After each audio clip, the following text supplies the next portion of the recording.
विश्व के अनेक देशों में आज के दिन फादर्स डे मनाया जाता है, जिसमें पिता का सम्मान किया जाता है और विशेष रूप से अपना ध्यान पिता की ओर आकर्षित करते हुए उनके जीवन के प्रति जो बच्चे हैं, जो परिवार के लोग हैं, वो अपना धन्यवाद प्रकट करते हैं। 19 जून 1910 को अमेरिका के वॉशिंगटन प्रदेश में फादर्स डे का प्रारंभ हुआ था। यूएसए सीनेट की गवर्नर सोनोरा डॉड ने इसका प्रारंभ किया था। आश्चर्य की बात है कि एक बेटी ने फादर्स डे का प्रारंभ किया। सोनोरा डॉड के पिता के 6 बच्चे थे। माता की मृत्यु हो चुकी थी। अकेले पिता ने 6 बच्चों का लालन पालन किया अपनी अन्य जिम्मेदारियों के निर्वहन के साथ और अपने कर्तव्यों को बाखूबी से निभाया। सोनोरा डॉड के पिता अमेरिकन आर्मी के सदस्य भी रहे और अमेरिकन आर्मी में रहते हुए उन्होंने 6 बच्चों की जिम्मेदारी को पूर्ण किया। सोनोरा डॉड के सम्मान में 1916 में अमेरिका के प्रेसिडेंट वुडरो विल्सन वहां पहुंचते हैं और उन्होंने स्पोकेन वॉशिंगटन स्टेट में जाकर फादर्स डे का अनुमोदन किया और तब से फादर्स डे की बात दुनिया में फैलने लगी। उसके बाद कुछ गैप आ गया, कुछ कमी आ गई। फिर 1972 में अमेरिका के प्रेसिडेंट रिचर्ड निक्सन ने एक विशेष अध्यादेश जारी किया, जिसमें उन्होंने फादर्स डे के संबंध में इसको मनाने के लिए उस पर हस्ताक्षर किए। तब से लगातार इसे फादर्स डे के रूप में मनाया जाता है, जिसमें पिता को सम्मान देने की बात होती है, धन्यवाद देने की बात होती है। स्वर्गीय पिता जो वचन में है, उसके वचनों की ओर ध्यान लगाने की बात होती है, स्वर्गीय पिता की ओर देखने की बात होती है। एक आदर्श मसीही पिता के जीवन में कौन कौन सी बातें होना चाहिए, आज फादर्स डे के दिन इन बातों में से कुछ बातों पर हम ध्यान देंगे।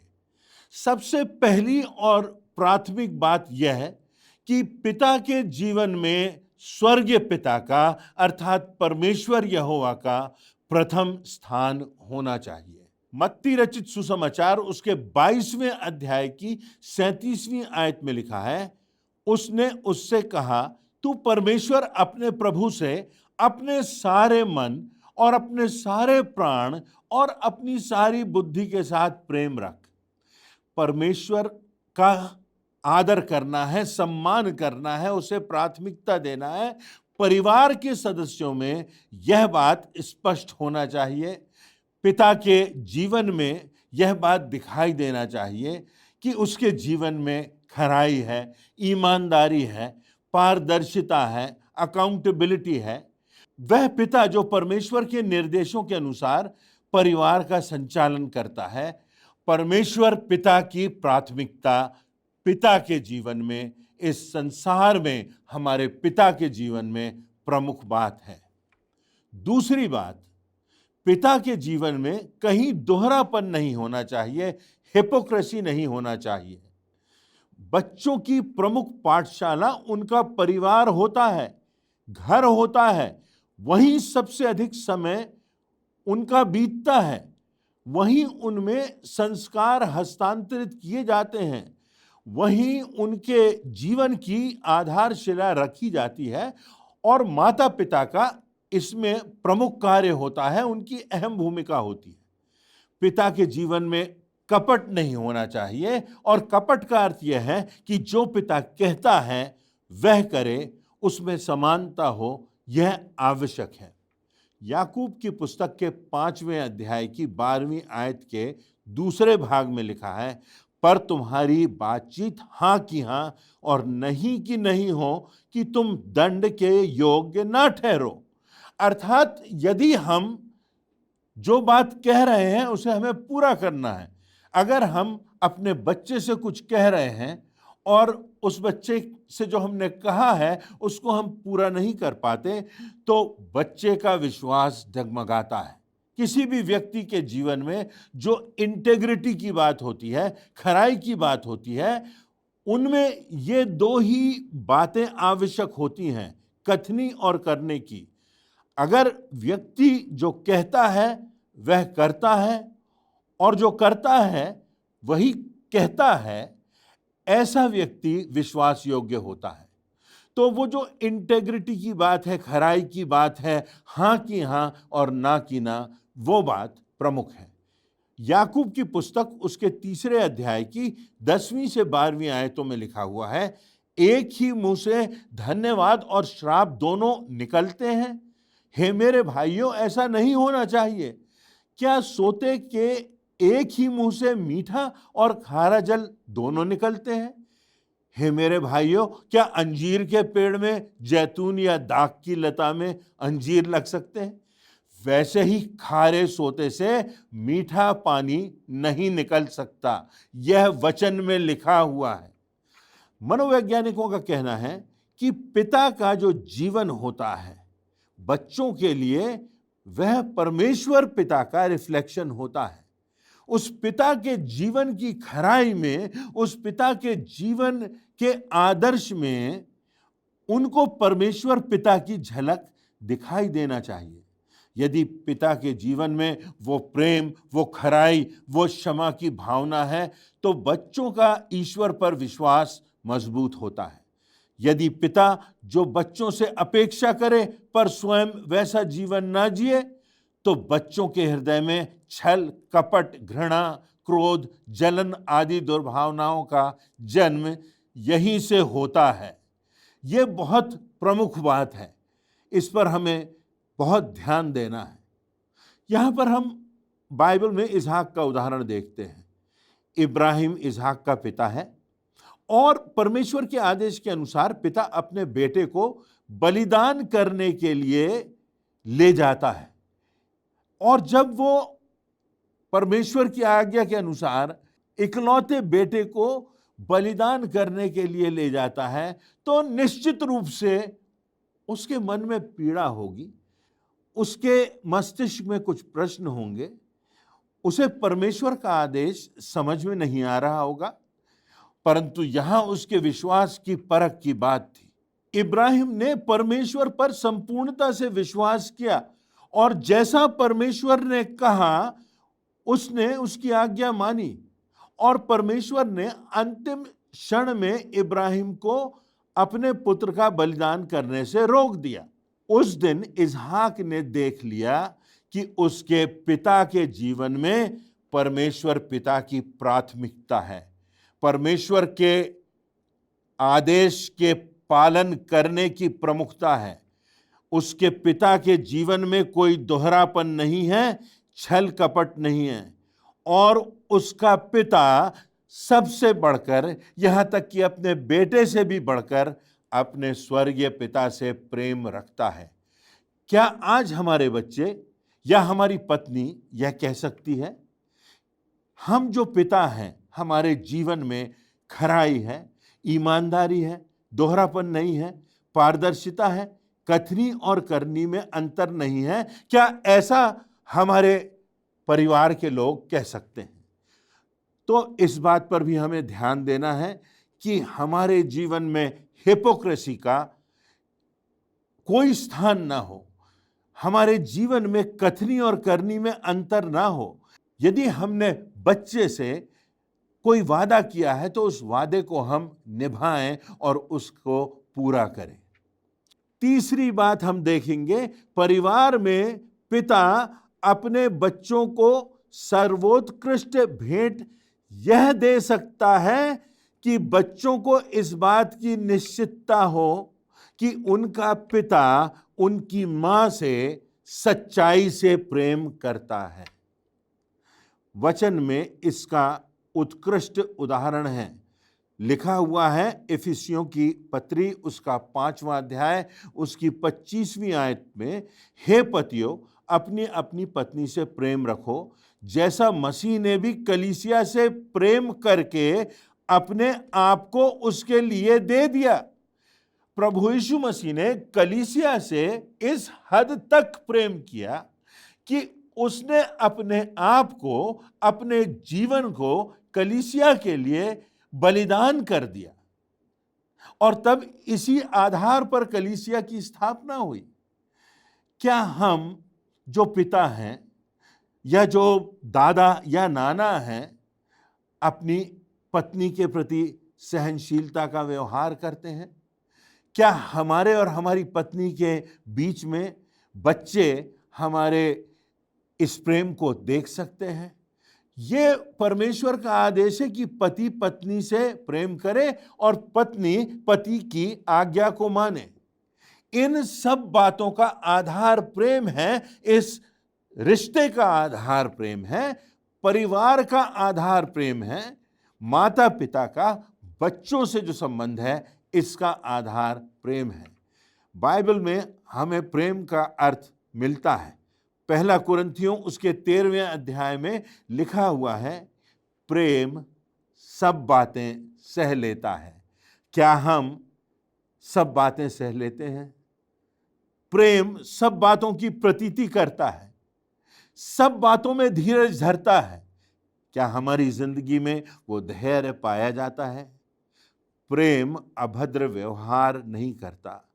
क्या हम जो पति हैं, हम जो पिता हैं, क्या हमारे जीवन में कहीं अभद्रता तो नहीं है? प्रेम बुराई का लेखा नहीं लेता। यह नहीं कहता कि तुमने तो ऐसा किया था। अतीत की जो चोटें हैं, अतीत में जो हमने गलतियां की हैं, उन पर हमारा ध्यान नहीं जाना चाहिए। हम कहते हैं कि यदि हम पुरानी बातों को निकालेंगे और पुरानी बुराइयों को सामने लाएंगे और एक दूसरे पर दोषारोपण करेंगे तो इसका क्या निष्कर्ष होगा? इससे किसका भला होगा? इससे कैसे परिवार मजबूत होगा? फिर लिखा हुआ है, प्रेम डींग नहीं मारता, प्रेम अहंकार नहीं करता। हम पिता हैं, हमको अधिकार दिया है, हम परिवार के मुखिया हैं, तो क्या हम में अहंकार तो नहीं आ गया है? क्या हम में घमंड तो नहीं आ गया है कि कहीं हम दबाव से अपने बच्चों पर अधिकार जता रहे हैं? कहीं हम गलत बातों के लिए अपने बच्चों को या अपनी पत्नी को प्रेरित कर रहे हैं, या हम गलत बातों की अपेक्षा कर रहे हैं? क्या हमारे बच्चे इस खराई को, इस सच्चाई को, इस प्रेम को हमारी जिंदगी में देख सकते हैं? पहला यूहन्ना उसके 4 अध्याय की 20वीं आयत में लिखा है, यदि कोई कहे कि मैं परमेश्वर से प्रेम रखता हूं और अपने भाई से बैर करे तो वह झूठा है। देखिए यहां पर बड़ा स्पष्ट लिखा है, तो वह झूठा है, क्योंकि जो अपने भाई से जिसे उसने देखा है प्रेम नहीं रखता, तो वह परमेश्वर से भी जिसे उसने नहीं देखा प्रेम नहीं रख सकता। वचन में लिखा है कि जिसे तुमने देखा है तुम उससे प्रेम नहीं रख सकते, तो तुम मुझसे अर्थात परमेश्वर से कैसे प्रेम रखोगे? मैं तो दृष्टिगत नहीं हूं, परंतु जो तुम्हारे सामने है, जिससे तुम्हारे संबंध है, जो तुम्हारे परिवार के लोग हैं, जो तुम्हारा भाई है, जो तुम्हारी पत्नी है, जो तुम्हारे बच्चे हैं, क्या उनसे तुम प्रेम रखते हो? और अगर उनसे तुम प्रेम नहीं रखते, उनके लिए तुम में सहनशीलता नहीं है, तुम में धैर्य नहीं है, तो तुम परमेश्वर से कैसे प्रेम रखोगे? क्योंकि वचन में लिखा है, तुमने तो मुझे नहीं देखा। यूहन्ना रचित सुसमाचार उसके 15वें अध्याय की 9वीं आयत में लिखा है, जैसा पिता ने मुझसे प्रेम रखा वैसा ही मैंने तुमसे प्रेम रखा, मेरे प्रेम में बने रहो। यहां एक प्रमुख बात है जो हमें देखना है। प्रभु यीशु मसीह कहता है कि कैसा प्रेम? वो विशुद्ध प्रेम जो पिता के प्रति मेरा है, जो पिता ने मुझसे किया है, वो विशुद्ध प्रेम क्या तुम्हारे जिंदगी में पाया जाता है, तुम्हारे हृदय में पाया जाता है? वही प्रेम है। प्रेम का तो आजकल बहुत ही गलत चित्रण होने लगा है। प्रेम की परिभाषा बदल गई है और हमें ध्यान रखना है कि हमारा प्रेम विशुद्ध हो, सच्चा हो, वैसा हो जैसा परमेश्वर ने प्रभु यीशु मसीह से किया, जैसा प्रभु यीशु मसीह ने परमेश्वर से किया और जैसा प्रभु यीशु मसीह ने मुझसे और आपसे किया कि उसने अपने आप को मेरे और आपके खातिर बलिदान कर दिया। चौथी बात पर हम गौर करेंगे, जो बहुत प्रमुख बात है, पिता जो है वो प्रोवाइडर है, उस पर स्रोत उपलब्ध कराने की जिम्मेदारी है। मत्ती रचित सुसमाचार उसके 6वें अध्याय की 25वीं और 26वीं आयतों में लिखा हुआ है, इसलिए मैं तुमसे कहता हूं कि अपने प्राण के लिए यह चिंता ना करना कि हम क्या खाएंगे और क्या पिएंगे। यहां ध्यान दीजिए, प्रभु यीशु मसीह के ये शब्द हैं, प्रभु यीशु मसीह का ये वायदा है, प्रभु यीशु मसीह ये बात हमसे कह रहा है। बड़ी सीधी सरल और सच्ची बात है। और आगे वो कहता है, और ना अपने शरीर के लिए कि क्या पहनेंगे, इस बात की चिंता करना, क्या प्राण भोजन से और शरीर वस्त्र से बढ़कर नहीं। आकाश के पक्षियों को तो देखो, वे ना बोते हैं, ना काटते हैं और ना खत्तों में बटोरते हैं, तो भी तुम्हारा स्वर्ग पिता उनको खिलाता है। क्या तुम उनसे अधिक मूल्य नहीं रखते? तुम्हारा स्वर्गीय पिता प्रोवाइडर है, वो भोजन देता है, वो तुम्हारी आवश्यकताओं के प्रति जागरूक है, तुम्हारा विश्वास है उस पर, और वो तुम्हारे विश्वास के अनुसार तुमको अवश्य देगा। तो परिवार का मुखिया होने के नाते न सिर्फ पिता का कार्य परिवार की अगुवाई करने का होता है, परंतु परिवार के लिए स्रोत जुटाने की जिम्मेदारी भी पिता की होती है। कितने पति इस बात को नहीं समझते और अकर्मण्य बने रहते हैं, और पत्नी पर दबाव होता है कि उसे ही कमाना है, उसकी ही जिम्मेदारी है, उसी के को स्रोत जुटाना है, और उसी से पति का खर्च भी निकलेगा, परिवार का खर्च भी निकलेगा, और हम कुछ भी नहीं करेंगे। कुछ लोग कहते हैं हम तो सेवकाई कर रहे हैं और हमारी पत्नी अगर कमा रही है तो ठीक है। ये बात कहकर वो अपनी गलत सोच को न्यायोचित बनाना चाहते हैं, जस्टिफाइड करना चाहते हैं। परंतु पिता पर, परिवार के मुखिया पर यह जिम्मेदारी होती है कि वो प्रोवाइडर हो, कि वो स्रोत जुटाने वाला हो, कि वो कमाने वाला हो, कि वो अपनी पत्नी की, अपने बच्चों की आवश्यकताओं की पूर्ति करने वाला हो। पहला तिमुथियुस उसके 3 अध्याय की 5वीं आयत में एक बहुत स्पष्ट और कठोर बात लिखी है, इस पर हमें ध्यान करना है। जब कोई अपने घर ही का प्रबंध करना न जानता हो, फिर से सुन लीजिए, जब कोई अपने घर ही का प्रबंध करना ना जानता हो तो परमेश्वर की कलीसिया की रखवाली क्यों करेगा। और एक और बेहद महत्वपूर्ण आयत जो वचन में पाई जाती है वो पहला तिमुथियुस 5:8 में है, पर यदि कोई अपनों की और निज करके अपने घराने की चिंता ना करे तो वह विश्वास से मुकर गया है। इसका अर्थ यह है कि जो अपनी पत्नी, अपने बच्चों पर ध्यान नहीं देता, उनकी आवश्यकताओं की पूर्ति नहीं करता, वो एक अविश्वासी से भी बदतर हो जाता है। परमेश्वर का वचन ये कह रहा है। तो हमको ध्यान देना है कि हमको परिश्रम करना है। हम प्रोटेक्टर भी हैं और प्रोवाइडर भी हैं, क्योंकि हमको परमेश्वर ने परिवार का मुखिया बनाया है, और मुखिया का यह फर्ज होता है कि वो परिवार की आवश्यकताओं की पूर्ति करने में अगुवाई करे। फादर्स डे की जब हम बात करते हैं तो एक घटना का विवरण मैं अवश्य देना चाहूँगा। चार्ल्स स्टैनली के संदर्भ में, चार्ल्स स्टैनली का नाम बहुत आदर के साथ लिया जाता है। वो बहुत विद्वान प्रचारक हैं। आज भी वृद्धावस्था में वो अमेरिका में एक विशिष्ट प्रचारक के रूप में जाने जाते हैं। बहुत गहराई से उन्होंने परमेश्वर के वचनों का अध्ययन किया है, बहुत सी पुस्तकें लिखी हैं। आज उनका नाम सारे विश्व में बड़े सम्मान से लिया जाता है।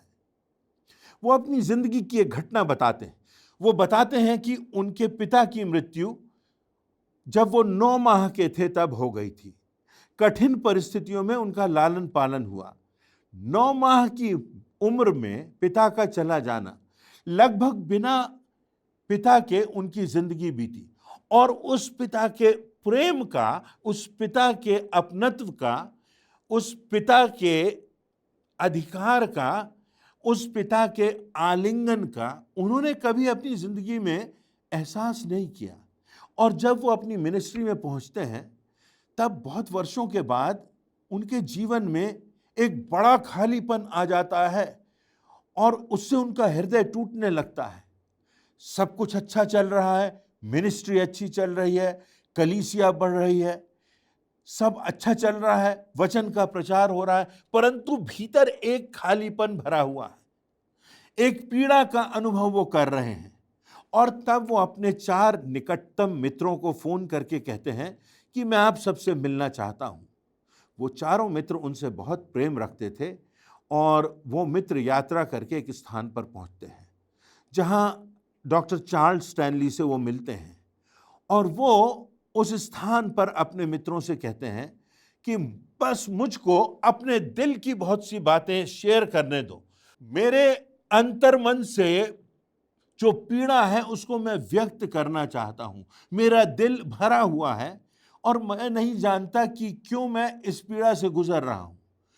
सो वो उनसे सुबह से लेकर शाम तक बातें करते हैं और ये चारों मित्र हैं जो बैठकर उनकी बातें सुन रहे हैं। और चार्ल्स स्टैनली के आंसू बहने लगते हैं। वो आंसू उनकी पीड़ा की अभिव्यक्ति बन जाते हैं।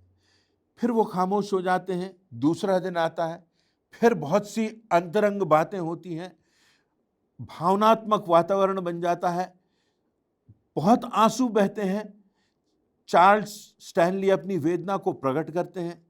तब उनमें से एक मित्र उनके पास आता है, उनके कंधे पर हाथ रखता है और वो कहता है कि चार्ल्स, तुम एक काम करो, यहां आओ और हमारे पास आकर अपने हाथ जोड़ो, अपनी आंखों को बंद करो और गहराई से इस बात का एहसास करो कि स्वर्गीय पिता परमेश्वर ने तुमको अपने आगोश में ले लिया है और वो तुम्हारे इस खालीपन की पीड़ा को समझ रहा है। और इस बात को समझो कि मानो वह तुम्हें अपने गले लगाए हुए है, उसने तुम्हें अपने दिल से लगा लिया है और उसने तुमको एक अपने आलिंगन में बांध लिया है।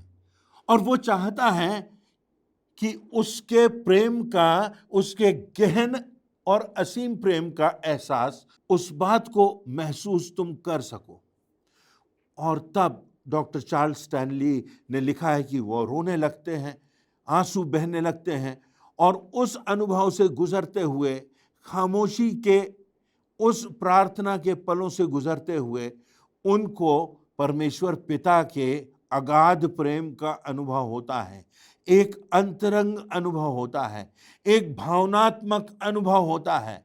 और तब ऐसा लगता है कि धीरे धीरे उनके मन का भार, उनके हृदय की पीड़ा, मानो सब कुछ पिघल गई है। वो भार उनके मानस पटल से चला गया है और परमेश्वर के प्रेम में उसके आलिंगन का एहसास वो कर रहे हैं। उस परमेश्वर के प्रेम के एहसास के बाद उनकी जिंदगी मानो बदल गई।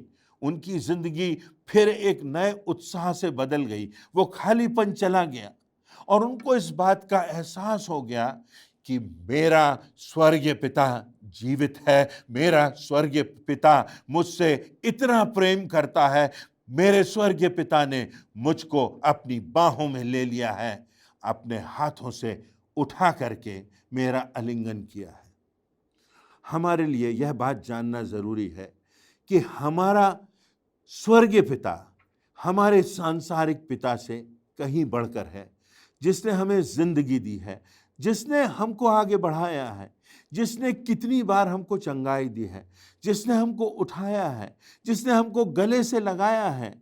जब लोगों ने हमारा तिरस्कार किया तो उसने हमें अपनाया है। और वो पिता हमसे असीमित प्रेम करता है, इतना प्रेम करता है कि अपने पुत्र प्रभु यीशु मसीह को भी हमारे लिए बलिदान होने को इस संसार में भेज देता है। आज हम में से कितने हैं जिनके पिता जीवित हैं? हमारे लिए आशीष की बात है। आज हम में से कितने हैं जो देख रहे हैं कि उनके पिता पीड़ा से, बीमारियों से, कठिनाइयों से मानो अपंग होकर के गुजर रहे हैं, और ये भी पीड़ा की बात है।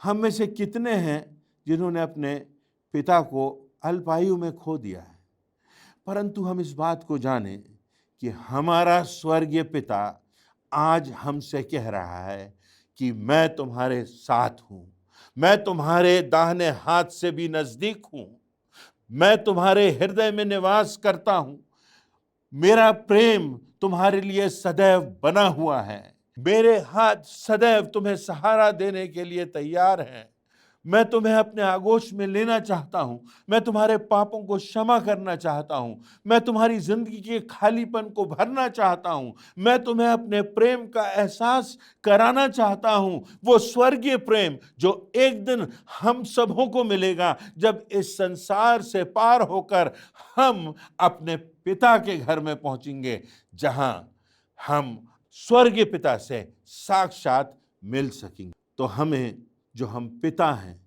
हम जो परिवार के लोग हैं, आज परमेश्वर हमसे बातचीत कर रहा है। आज परमेश्वर कह रहा है कि मैं जीवित हूँ, मैं तुम्हारी पीड़ा को समझता हूँ, मैं तुमसे प्रेम करता हूँ, मैं तुम्हारा हाथ थामे हुए हूँ। हमारी जिंदगी में अगर दोहरापन है तो इस दोहरेपन को, उस झूठ को, उन बुरी आदतों को, ऐसी बातों को जो कि परमेश्वर की दृष्टि में अनुचित हैं, हमको निकालना है। और इस फादर्स डे में हमें एक बार फिर से परमेश्वर की आवाज़ सुनना है, उसके वचन की कसौटी में अपनी जिंदगी को कसकर देखना है कि हम खरे उतरते हैं या नहीं। और हमें इस बात की निश्चितता होना चाहिए कि हमारा पिता चाहता है कि वह हमें अपना सर्वोत्कृष्ट दे, और हमारा पिता हमको देने वाला है, प्रोवाइडर है, अपना प्रेम, अपनी क्षमा। और आज भी वो हमारे लिए ठहरा हुआ है कि हम उसकी निकटता में आए, यदि आज हम उससे दूर चले गए हों। यदि आज आप परमेश्वर का हाथ थाम करके आगे बढ़ रहे हों, तो आप आज इस बात की निश्चितता कर लीजिए कि स्वर्गीय पिता आपके साथ है, आपकी हर पीड़ा को जानता है। आज यदि आप पिता से दूर चले गए हों, तो वह अपनी बाहें पसारे खड़ा है कि आपको फिर से अपने आगोश में लेकर अपने प्रेम से भर दे और आपको क्षमा कर दे। क्या आप पिता का हाथ हाथों में लेकर बढ़ रहे हैं? क्या आपका संबंध उस स्वर्गीय पिता के साथ बना हुआ है? आज यही प्रश्न फादर्स डे के दिन हमें करना है, और उस स्वर्गीय पिता के प्रेम से भरकर, प्रोत्साहन से भरकर इस जिंदगी में निरंतर विषमताओं के बावजूद भी आगे बढ़ते जाना है, क्योंकि हमारा पिता हमारे साथ है हर परिस्थिति में। और जब हमारा स्वर्गीय पिता हमारे साथ है तो जिंदगी की हर विषमता से हम गुजर सकते हैं। जिंदगी में हम पराजित नहीं होंगे, हमारी निश्चित रूप से विजय होगी, और अंतिम विजय हमारी ही होगी, क्योंकि हम अपने पिता के धाम में पहुंचकर सर्वदा वास करेंगे। परमेश्वर इन वचनों से आप सबों को आशीष दे।